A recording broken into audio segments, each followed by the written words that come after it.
Over in the UK, the lorry driver charged over the deaths of 39 people whose bodies were found in the back of his truck last week has appeared in court. Maurice Robinson attended the hearing via video link. The 25-year-old is charged with 39 counts of manslaughter, conspiracy to traffic people, conspiracy to assist unlawful immigration, and money laundering. He made no application for bail and will be remanded in custody till 25th November when the case continues. Now, Essex police have also confirmed that a man arrested in Dublin on Saturday is a person of interest in the investigation. 3 others arrested in connection with the case were released on bail yesterday. Meanwhile, investigators are still working to identify the victims. Vietnam says it's received documents from British authorities to verify the identities of 4 of them. Police initially reported that the victims were Chinese, but fears are growing that most of the dead are Vietnamese. In addition, British investigators are looking into claims that the container may have been part of a convoy of 3 lorries carrying about 100 people.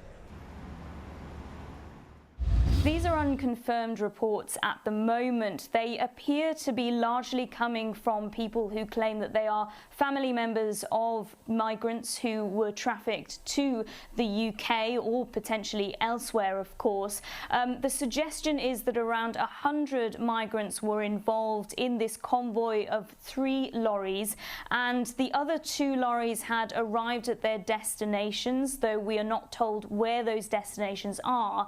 But from what these unconfirmed reports seem to suggest is that this lorry had been delayed somewhere along the way, and potentially the finger is being pointed at that delay could have essentially caused the deaths of these 39 people. Of course, that is unconfirmed information at this moment. The tragedy has gripped local communities in central Vietnam. Many villagers are convinced their loved ones were among those who died in the truck and are desperately waiting for more information to trickle in. In villages in central Vietnam, where many of the victims are believed to be from, hope and desperation is gripping local communities. In this area in Vietnam's central Nghệ An province, human trafficking rings known locally as Đường Dây have been thriving for decades. Dreams of better economic life in this once impoverished region of Vietnam drive thousands of villagers to get into the UK illegally via trafficking rings to work at nail shop, restaurants and cannabis farms. But the case of 39 deaths in the UK sent shockwaves across Vietnam and fully exposed the extreme dangers facing illegal migrants. Hoàng Văn Tiếp was only 16 when he dropped out of school. His family took loans and paid thousands of dollars for him to be trafficked from Vietnam to France via Russia. He wanted to send back money to support his parents, who work on the farm and on the sea as fishermen. Kể là ước nguyện của con này đi cho có bố mẹ cuộc sống được vất vả được khổ. Kể nữa là ước muốn của con này hắn muốn cho kinh tế bố mẹ đỡ vất vả. Để con hắn đi thì kể nữa thì bố mẹ cũng đồng ý cho con thôi.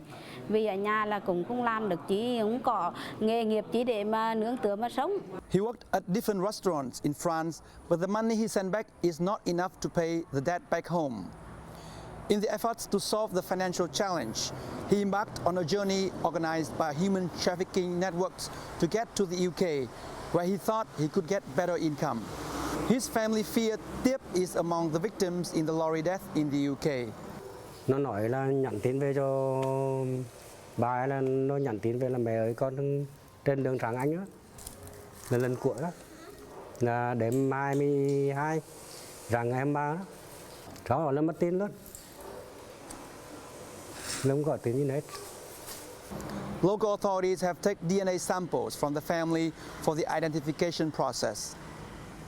The family is still holding hopes that their son was not in the container, but some other families said they have enough evidence that their loved ones are among the victims, as they piece together information from human trafficking rings and from other villagers who was trying to get into the UK on the same lorry. Many families are prepared for the worst. A member of the local human trafficking ring told me most of the victims are Vietnamese. Vietnamese authorities today speed up their efforts toward the identification of the victims. Vietnam Prime Minister has ordered investigations into human trafficking rings that might be involved in this case. Tùng Ngô, CNA, Nghệ An.